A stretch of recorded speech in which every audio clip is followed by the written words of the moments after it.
In Tokyo today, the Japanese capital once again became the stage for high-level diplomacy in the Indo-Pacific. Against the backdrop of a turbulent regional security landscape, the foreign and defense ministers of Japan and Australia gathered for talks that carried both symbolism and substance. On September 5, 2025, Japan's Foreign Minister Takeshi Iwaya and Defense Minister Gen Nakatani welcomed their Australian counterparts, Foreign Minister Penny Wong and Defense Minister Richard Marles, inside the heart of Tokyo's official state halls. The occasion was not just another round of bilateral consultations. It represented a deepening of one of the most important strategic partnerships shaping the region's security order. The meeting began with a moment of formality and warmth. Cameras captured Japanese Foreign Minister Takeshi Iwaya and Defense Minister Gen Nakatani extending their hands to greet the Australian delegation. Richard Marles, Australia's Defence Minister, and Penny Wong, the Foreign Minister, responded with smiles and firm handshakes. The four leaders walked together slowly toward a designated stage where they posed for the customary group photographs. It was a moment designed not only for the cameras, but also for the world, a signal that Tokyo and Canberra stand shoulder to shoulder in an era of mounting geopolitical competition. The optics carried deliberate weight. From left to right, the lineup was clear. Australia's Richard Marles and Penny Wong, followed by Japan's Takeshi Iwaya and Gen Nakatani. Behind them, flags of both nations framed the scene, underscoring the unity and shared purpose of this meeting. Soon after, the leaders walked to the table where their discussions would unfold. Seated across from one another, the ministers leaned forward, exchanging remarks that highlighted both urgency and mutual trust. The cameras first focused on Japanese Foreign Minister Takeshi Iwaya. His words set the tone for the meeting. With a measured yet firm voice, he underscored Japan's commitment to cooperation with Australia, making it clear that the partnership was not only a diplomatic necessity, but a strategic imperative. Foreign Minister Takeshi Iwaya emphasized the challenges facing the Indo-Pacific region, pointing to rising tensions and the need for robust security alliances. He declared, Takeshi Iwaya said, Japan values its partnership with Australia as a cornerstone of regional stability, and we are determined to advance our cooperation in defense, diplomacy, and economic security. His statement reflected Tokyo's long-standing concern over territorial disputes in the East and South China Seas, as well as the broader implications of power competition between the United States and China. Defense Minister General Nakatani followed. With the weight of Japan's military responsibilities on his shoulders, he framed the stakes in direct terms. Gen Nakatani said, "The security challenges we face are complex and evolving. Japan and Australia must work hand in hand to strengthen deterrence and ensure a free and open Indo-Pacific." His emphasis on deterrence and a free and open region echoed language consistently used by both Japan and the United States in articulating their strategic goals. For Japan, these words are more than diplomatic phrasing. They reflect an existential need to maintain security in an increasingly volatile environment. Then came the Australian perspective. Defence Minister Richard Marles leaned forward, his expression resolute. He delivered a message that mirrored Japan's concerns, while also highlighting Australia's willingness to share the burden of regional security. Richard Marles said, Australia stands united with Japan. Our nations share values, interests and responsibilities. Together, we will confront the threats of the present and shape a stable future for the Indo-Pacific. Marles's words were deliberate. Australia has long positioned itself as a reliable partner in the Pacific, but in recent years, Canberra has moved even closer to Tokyo, particularly through frameworks such as AU-KUS, the Quad, and bilateral defence agreements. Finally, Foreign Minister Penny Wong added her voice to the dialogue. Known for her calm yet assertive style, she reinforced the sense of solidarity while also stressing diplomacy as a central tool. Penny Wong said, "This partnership is about more than defence. It is about trust, diplomacy, and the shared vision of a region where rules matter and sovereignty is respected." Her words highlighted a critical balance. While defence cooperation remains essential, Australia also wants to project itself as a nation that champions international law and diplomatic dialogue, even in times of heightened military tension. The significance of this meeting lies not only in what was said, but in the broader context that surrounds it. The Indo-Pacific is today the epicenter of global strategic competition. From the Taiwan Strait to the South China Sea, Flashpoints abound. China's growing military presence and assertiveness have unsettled many regional powers, including Japan and Australia. At the same time, both countries remain deeply tied to the United States, their most important security ally.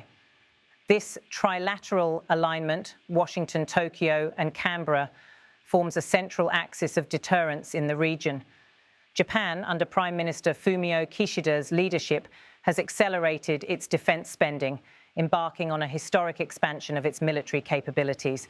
Australia, for its part, has committed to acquiring nuclear-powered submarines under the AUKUS agreement, further binding its strategic future to both the United States and the United Kingdom.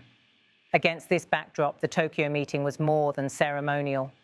It was a reaffirmation of shared goals and a public display of determination. Inside the hall, the discussions stretched beyond security. Officials accompanying the ministers noted that economic security, technological cooperation, and supply chain resilience were also on the agenda. Both nations understand that regional stability cannot be separated from economic realities. Foreign Minister Penny Wong, in particular, has frequently stressed the importance of diversifying supply chains away from overdependence on any single country. For both Australia and Japan, reducing reliance on Chinese imports has become a strategic priority. Moreover, climate change, humanitarian aid, and disaster relief, areas where both countries have significant expertise, were also discussed. These elements reflect the comprehensive nature of the partnership, moving beyond narrow defence concerns into broader regional leadership roles. As the cameras zoomed out to capture the four leaders together at the long conference table, the symbolism was unmistakable.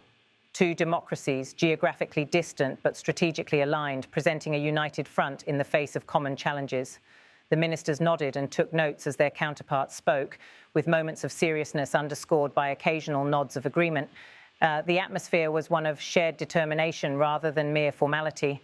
Throughout the meeting, the statements made by each leader underscored a common theme: cooperation, trust, and the necessity of unity in uncertain times.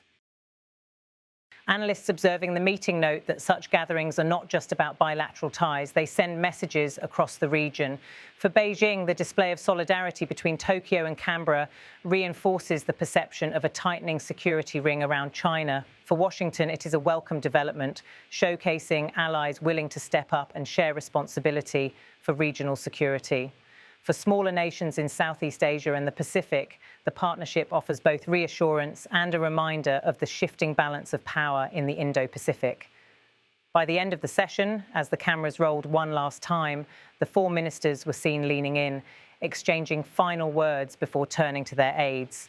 The meeting concluded without dramatic announcements or groundbreaking agreements, but that was never the point. The very act of convening, of standing together, and of speaking with one voice was itself the message.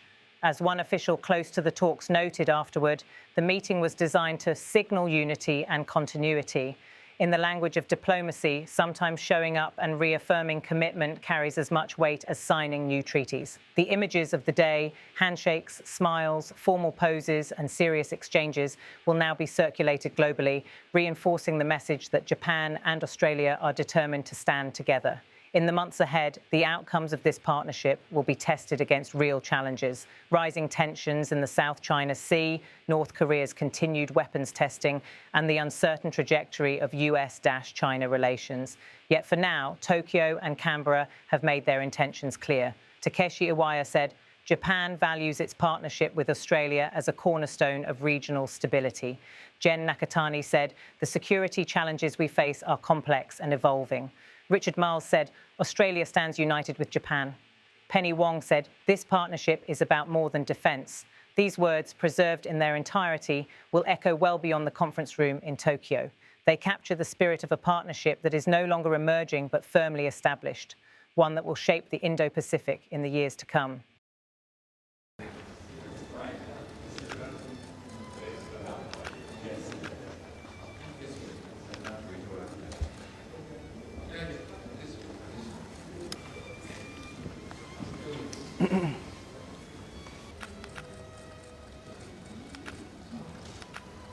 I'll see on stuff. Oh, wow. Ska du inte diskutera så? Ja.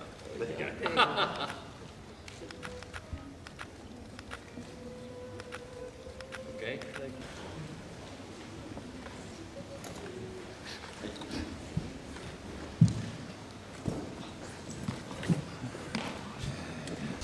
私自身としては2018年10月にシドニーにおいて開催。